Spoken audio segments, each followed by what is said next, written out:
Hello friends, welcome back. ಒಂದು ಮನೆ ತಗೊಳ್ಬೇಕಂದಾಗ ನಾವು ಯಾವಾಗಲೂ ಪಾಸಿಟಿವ್ ಸೈಡೇ ನೋಡೋದಲ್ಲ, ನೆಗೆಟಿವ್ ಸೈಡನ್ನು ನೋಡಬೇಕು. ಒಂದು ಮನೆ ಹೇಗೆ ತಗೊಳ್ತೀವೋ ಅದು ಒಂದು ಕಾಯಿನ್ ಇದ್ದಾಗೆ, ಕಾಯಿನಲ್ಲಿ ಒಳ್ಳೇದಿರುತ್ತೆ, ಒಂದು ಕೆಟ್ಟದ್ದು ಇರುತ್ತೆ. ಆದ್ರಿಂದ ಒಂದು ಮನೆ ಬೈ ಮಾಡಿದಾಗ ಕೆಲವು ತೊಂದರೆಗಳು ಇರುತ್ತೆ, ಪ್ರಾಬ್ಲಮ್ಸು ಇರುತ್ತೆ. ಅದನ್ನ ಈಗ ನಿಮಗೆ ತಿಳಿಸ್ಕೊಡಕ್ ಹೋಗ್ತಾ ಇದ್ದೀನಿ. ಮೊದಲನೆಯ ಇಶ್ಯೂಸ್ ಏನಂದ್ರೆ, ನಾವು ಒಂದು ಮನೆ ತಗೊಳ್ಬೇಕಂದಾಗ ಸಾಕಷ್ಟು ರೀತಿಯಲ್ಲಿ ಲಕ್ಷಗಟ್ಲೆ ಕೋಟಿಗಟ್ಲೆ ಹಣ ಬೇಕಾಗುತ್ತೆ. ನಾವು ಲಕ್ಷಗಟ್ಲೆ ಕೋಟಿಗಟ್ಲೆ ಹಣ ಬೇಕಂದಾಗ ಪ್ರತಿಯೊಬ್ಬರು ಸ್ವಂತ ಹಣ ಇಟ್ಕೊಂಡು ಯಾರು ಒಂದು ಮನೆನ ಖರೀದಿ ಮಾಡೋದಿಲ್ಲ. ಸಾಕಷ್ಟು ಹಣ ಇಟ್ಕೊಂಡು ಯಾರು ಮನೆ ಖರೀದಿ ಮಾಡೋದಿಲ್ಲ. ಪ್ರತಿಯೊಬ್ಬರೂ ಸಾಲನೋ ವಾಲನೋ ಮಾಡಿ ಒಂದು ಮನೆ ತಗೊಳ್ಬೇಕು ಅಂತ ಪ್ರತಿಯೊಬ್ಬರು ಆಸೆ ಇದ್ದೇ ಇರುತ್ತೆ. ಆ ತರ ಏನಾದ್ರು ಹೋದಾಗ ನಮ್ಗೆ ಸುಮಾರು 10 ರಿಂದ 15 ವರ್ಷ ನಮ್ಗೆ ಕಂಟಿನ್ಯೂಸ್ ಆಗಿ ಫೈನಾನ್ಷಿಯಲ್ ಕಮಿಟ್ಮೆಂಟ್ ಇರುತ್ತೆ. 10 ರಿಂದ 15 ವರ್ಷ ನಾವು ಖಂಡಿತವಾಗಿ ದುಡಿತಾನೆ ಇರಬೇಕಾಗುತ್ತೆ. ಯಾಕಂದ್ರೆ ನಾವು ಒಂದು ಮನೆ ತಗೊಂಡಿದೀವಿ, ಆ ಮನೆನ ಉಳಿಸ್ಕೊಳ್ಬೇಕಂದಾಗ ನಾವು ಪ್ರತಿ ತಿಂಗಳು ರೆಗ್ಯುಲರ್ ಆಗಿ ನಾವು EMI ಕಟ್ಕೊಂಡು ಹೋದ್ರೆ ಆಗ ಮಾತ್ರ ಆ ಮನೆ ಉಳ್ಕೊಳ್ಳುತ್ತೆ. ಆದ್ರಿಂದ ಇದು ಕೂಡ ನಿಮ್ಗೆ ಲಾಂಗ್ ಟರ್ಮ್ ಕಮಿಟ್ಮೆಂಟ್ ಆಗುತ್ತೆ.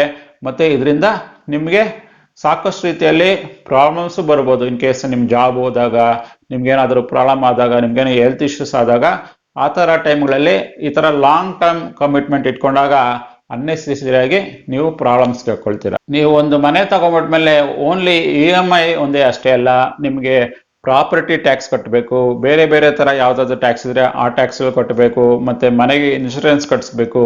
ಇದೆಲ್ಲ ರೀತಿ ನಿಮ್ಗೆ ಎಕ್ಸ್ಟ್ರಾ ಬರ್ಡನ್ ಕೂಡ ನೀವು ಒಂದು ಸ್ವಂತ ಮನೆ ತಗೊಂಡಾಗ ನಿಮ್ಗಾಗುತ್ತೆ.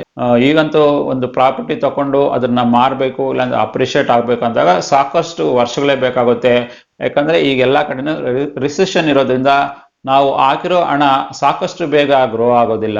ಮನಿ ಕೂಡ ಒಂದು ರೀತಿಯಲ್ಲಿ ಡೆಡ್ ಅಮೌಂಟ್ ಆಗ್ಬಿಡುತ್ತೆ. ನಿಮ್ಮ ಅಸೆಟ್ ಕೂಡ ಒಂದು ರೀತಿಯಲ್ಲಿ ಡೆಡ್ ಅಸೆಟ್ ಆಗ್ಬಿಡುತ್ತೆ. ಮತ್ತೆ ನೀವು ಕೂಡ ಸಾಕಷ್ಟು ರೀತಿಯಲ್ಲಿ ಎಮರ್ಜೆನ್ಸಿ ಫಂಡ್ಸ್ ಇಟ್ಕೊಂಡಿರ್ಬೇಕಾಗುತ್ತೆ. ಇನ್ ಕೇಸ್ ಏನಾದ್ರು ನಾಳೆ ಮನೆಗೆ ಏನಾದ್ರು ಪ್ರಾಬ್ಲಮ್ ಆಯ್ತು, ಏನಾದ್ರು ರಿಪೇರಿ ಮಾಡಿಸ್ಬೇಕು, ಯಾವ್ದಾದ್ರು ಪೈಪ್ ಲೈನ್ ಕಿತ್ತೋಯ್ತು, ಏನಾದ್ರೂ ಪ್ರಾಬ್ಲಮ್ ಆಯ್ತು, ಒಂದು ಮನೆ ಅಂದಿದ ತಕ್ಷಣ ಯಾವಾಗ್ಲೂ ಒಂದಲ್ಲ ಒಂದು ಪ್ರಾಬ್ಲಮ್ ಬರ್ತಾನೆ ಇರುತ್ತೆ. ಅದು ರಿಪೇರಿ ಮಾಡಿಸ್ಬೇಕು, ಇದು ರಿಪೇರಿ ಮಾಡಿಸ್ಬೇಕು, ಅದಕ್ಕೆ ಪೇಂಟ್ ಹಾಕ್ಬೇಕು, ಇದಕ್ಕೆ ಪೇಂಟ್ ಹಾಕ್ಬೇಕು, ಈ ತರ ಸಾಕಷ್ಟು ರೀತಿಯಲ್ಲಿ ಒಂದಲ್ಲ ಒಂದು ಖರ್ಚುಗಳು ಬರ್ತಾನೆ ಇರುತ್ತೆ. ಆದ್ರಿಂದ ನೀವು ಒಂದು ಮನೆ ಬೈ ಮಾಡ್ಬೇಕಂದಾಗ ನೀವು ಈ ರೀತಿಯ ಪ್ರಾಬ್ಲಮ್ಗಳು, ಈ ತರ ಇಶ್ಯೂಗಳೆಲ್ಲಾನು ಇದು ಖಂಡಿತವಾಗಿ ನೀವು ಮನೆ ಓನರ್ ಆದಾಗ ನಿಮ್ಗೆ ಬಂದೇ ಬರುತ್ತೆ. ನೀವು ಒಂದು ಮನೆ ಬೈ ಮಾಡ್ಬೇಕಾದಾಗ ಎರಡು ಕೂಡ ನೋಡ್ಬೇಕಾಗುತ್ತೆ. ಒಂದು ಅಡ್ವಾಂಟೇಜಸ್ ಏನು, ಒಂದು ಡಿಸ್ಅಡ್ವಾಂಟೇಜಸ್.